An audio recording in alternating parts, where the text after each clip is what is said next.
James Franklin can't beat Ohio State, but James Franklin doesn't coach Penn State anymore. I think even Ohio State fans would have to laugh if this happened. You guys know the drill. Every single Wednesday, we're talking about the possible chaos scenarios in that week of college football. It's time for week 10. Georgia's in the middle of a gauntlet right now, and Florida's not very good, but they're coming off a coaching change. They're coming off a bye week. Can they do it? If they were to pull this off, the SEC would officially be eating itself alive, and Georgia would have 2 losses with some big games coming down the tracks. We've got some games this week that are essentially elimination games. USC goes to Nebraska. The loser is probably just out of the college football playoff race. Over in the SEC, Vanderbilt can probably afford to drop a game, but I don't think they plan on doing that. In Texas, they can't at all. If they lose, they're done. They've got some brutal games coming down the stretch. They could end up 8-4, 7-5 if they go down here. And then we've got more 2-loss teams going at it, with Oklahoma going to Tennessee. I don't think Tennessee can afford to lose this one. I don't think there's any way they get in with the schedule they have with 3 losses. Oklahoma, however, could maybe manage, but I don't see it. Miami is going to SMU. SMU coming off a tough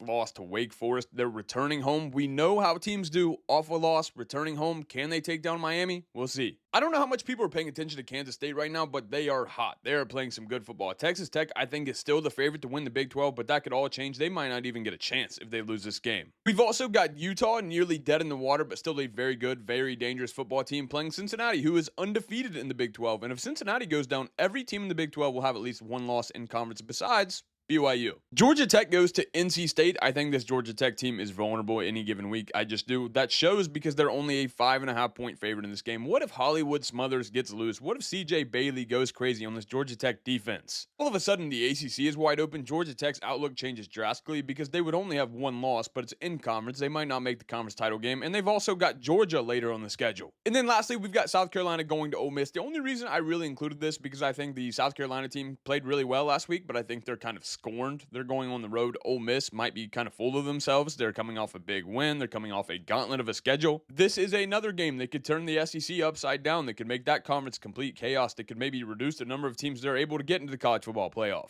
Those are just my thoughts. Those are my chaos scenarios for the week. Let me know what you guys think in the comments. Who's winning, Navy or North Texas? Follow me for more college football content.